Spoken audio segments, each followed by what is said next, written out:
Tonton video ini sampai selesai supaya Anda tidak salah ngerti dan tidak gagal paham. Jangan lupa like dan subscribe. Assalamualaikum warahmatullahi wabarakatuh.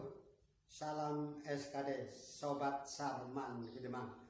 Kali ini ikuti penjelasan harga tanah untuk jalan tol.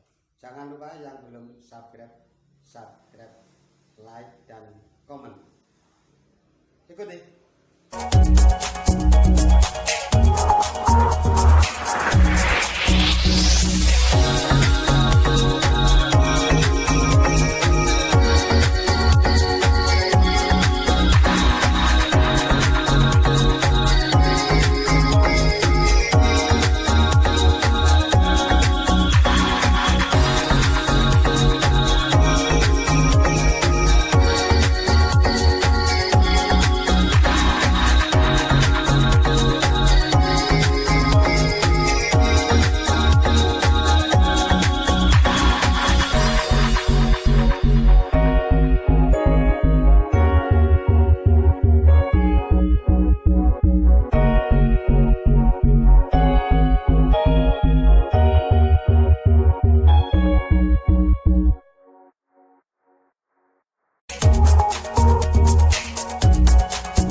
Strategis nasional ini sudah dicantumkan di dalam anggaran pendapatan belanja negara, maka Kementerian PUPR akan segera melaksanakan sosialisasi kepada warga.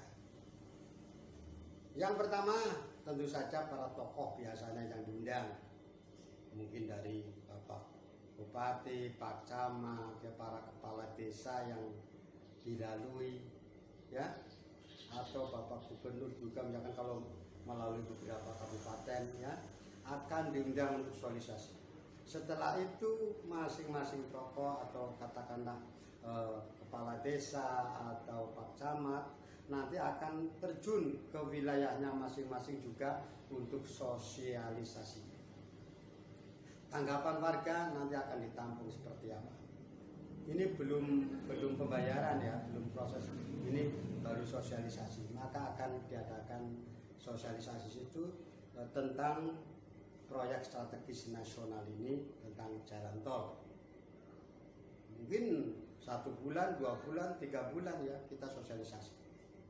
Nah, setelah itu kita tampung semua aspirasi masyarakat yang sudah, walaupun sudah ada gambaran lewat sini, ya, tetap akan menampung aspirasi masyarakat. Mana kira-kira daerah yang mungkin tidak bisa dilalui, atau yang harus dilalui, atau barangkali yang harus dibongkar atau tidak dibongkar, itu kira-kira daerah mana. Nah, misalkan ada suatu kendala, ada sesuatu yang tidak boleh dilalui, misalkan ada suatu peninggalan prasejarah atau merupakan situs sejarah atau apapun namanya, ya, mungkin suatu tempat yang katakanlah angker bagaimana, katakanlah masyarakat kan biasanya begitu, maka itu akan diadakan suatu negosiasi atau boleh apa tidak boleh dan seterusnya, ya. Kalau memang sama sekali tidak, maka rancangan atau katakanlah gambar yang sudah yang sudah di dalam tahap awal, maka akan digeser. Bisa 1 kilo, bisa setengah kilo dari yang lokasi lama. Jadi masih bisa, ya, masih bisa. Jadi kalau di dalam musyawarah nanti, ya, akan ada pendapat dari masyarakat, oh ini merupakan peninggalan sejarah yang tidak boleh dibongkar, katakanlah, yang tidak boleh dirusak atau sebagainya, karena semuanya pasti akan dipertimbangkan. Ini tahap awal. Untuk selanjutnya, ya apabila proses awal ini sudah dilalui, maka akan diadakan pemetaan lagi, pemetaan kira-kira begini, sosialisasi lagi warga. Nah, warga setelah sosialisasi, maka mana wilayahnya harga tanah. Ya, mulai kita akan sosialisasi tentang letak geografisnya, letak tanahnya, yang di jalan mana, yang di hutan mana, yang di sawah mana, kita akan mulai ada sosialisasi. Ini biasanya adalah per desa, bisa juga nanti per RW kalau misalkan satu kampung itu kok misalkan tapi biasanya adalah cukup desa. Ya kalau satu desa itu memang terlewati dengan jumlah banyak. Ya. Kalau mungkin hanya satu desanya hanya keserempet sedikit ya, maka orang ini banyak akan dipanggil dalam cukup yang lebih besar, mungkin tingkat kecamatan. Nah, disitulah kembali sosialisasi tentang tanah yang akan dilalui.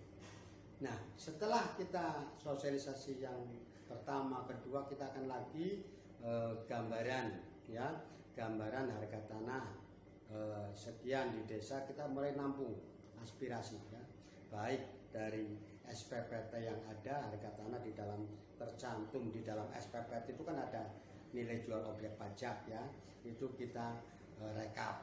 Kemudian harga realitas, harga pasaran ya, karena harga NJOP yang ada di dalam SPPT belum tentu sama dengan ada yang di pasaran.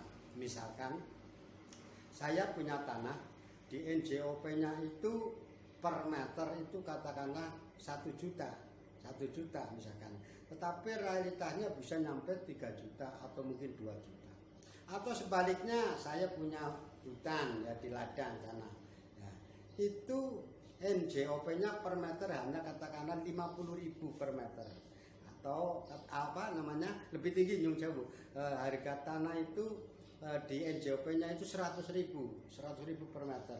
Realitasnya ternyata saya kalau dijual itu teman kita atau warga kita atau tetangga kita nawarnya rendah, di bawah 100, kadang 50.000 per meter kita sudah jual. Betul, jadi NJOP-nya itu kadang-kadang kita belum tentu mencantumkan harga realistis yang ada. Bisa NJOP itu bisa lebih tinggi, bisa juga lebih rendah dari harga realitas yang ada di pasaran. Nah, itulah harga awal yang akan ditampung oleh panitia pengadaan tanah. Kemudian selanjutnya, saudara-saudara, nanti tim dari panitia pengadaan tanah memakai tim appraisal ya. Appraisal ini adalah suatu orang-orang yang memang pekerjaannya adalah untuk menaksir harga tanah. Jadi harga tanah ini nanti appraisal akan turun ya, entah 1 minggu, 1 bulan, bisa beberapa bulan untuk menaksir harga tanah yang akan dilewati jalan tol. Nah, harga tanah ini adalah untuk bisa membandingkan atau mengkalkulasikan antara NJOP yang ada di SPPT, harga realitas dan harga penaksir dari appraisal ini. Oke sobat KKD, harga tanah yang kita laksanakan selama ini adalah harga tanah itu tentu berbeda antara ruas jalan tol di Jawa misalkan, bisa berbeda dengan ada di Sumatera, atau yang berbeda juga misalkan dengan ada yang di luar daerah lain. Jadi tidak sama, misalkan kok di Jawa bisa saja misalkan per meter katakanlah ini ya, umpamanya 1 juta, bisa saja di daerah Lampung atau di luar sana bisa juga mungkin di bawah itu ya. Tidak sama ya, tidak sama. Seperti kita lah, rumah kita misalkan harganya 3 miliar, di luar daerah mungkin dengan kondisi yang sama, dengan tanah luas yang sama mungkin tidak sampai segitu. Jadi intinya bahwa harga tanah itu tidak mutlak sama seluruh jalan tol atau seluruh uang ganti rugi jalan tol di seluruh Indonesia, tidak sama, bisa berbeda tergantung wilayah, tergantung juga harga di situ, tergantung NJOP, tergantung penaksir dari appraisal ini. Jadi harga itu tidak sama antara ruas jalan tol dengan yang satu dengan ruas jalan tol yang lain dalam pembebasan.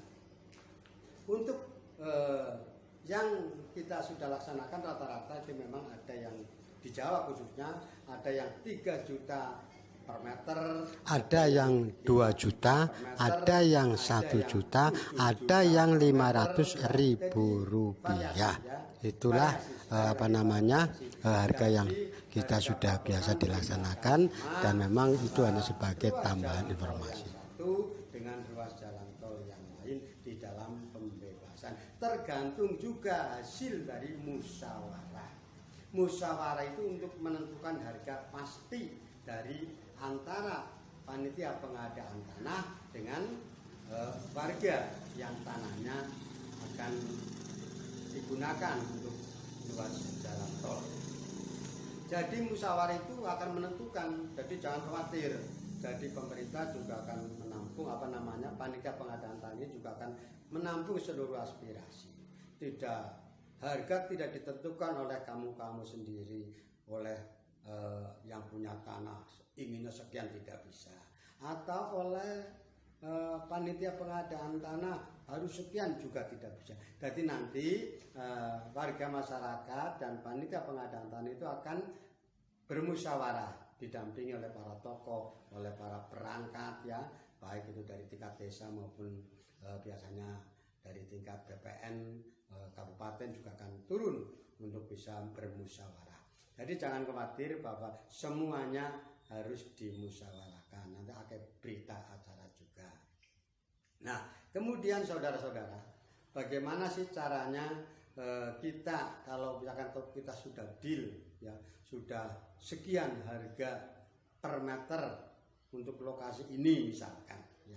Pasti juga akan berbeda dengan si A yang di sana, akan berbeda juga. Jadi tidak mesti sama. Bisa juga kan ada yang di hutan, ada yang di sawah, ada yang di pekarangan, atau bahkan ada yang sudah ada rumahnya, itu juga berbeda. Yang jelas bahwa harga tanah ini akan berdasarkan musyawarah dari antara pemilik dan panitia pengadaan tanah, di mana panitia pengadaan tanah juga akan mempertimbangkan dari penaksir atau appraisal ini untuk bisa menaksir kira-kira berapa ya. Jadi hitung begitulah, intinya begitu. Lalu bagaimana kalau sudah deal, sudah pasti harganya sekian, si A, si B, si C, apakah kita akan menerima langsung cash? Kalau zaman dulu ya, kalau zaman dulu ya, kita yang harga tanah akan dilewati kita akan menerima cash. Kalau sekarang kan banyak bank. Jadi nanti panitia pengadaan tanah akan menggandeng perbankan ya, bank nasional atau bank negara biasa, atau bank yang sudah didirikan oleh negara, oleh pemerintah ya, berbagai macam bank nanti akan menggandeng ya. Jadi panitia pengadaan tanah akan menggandeng bank, nanti bank yang akan sosialisasi masing-masing untuk bisa dibuatkan rekening. Bagaimana cara pencairannya? Kita nanti di episode yang berikut kita akan mengikuti bagaimana cara memperoleh bayaran dari pembebasan jalan tol. Oke sahabat SKD, itu saja dari saya. Terima kasih telah mengikuti video saya, penjelasan saya, walaupun barangkali masih ada kekurangan, tapi kritiklah di komentar. Terima kasih. Wassalamualaikum warahmatullahi wabarakatuh.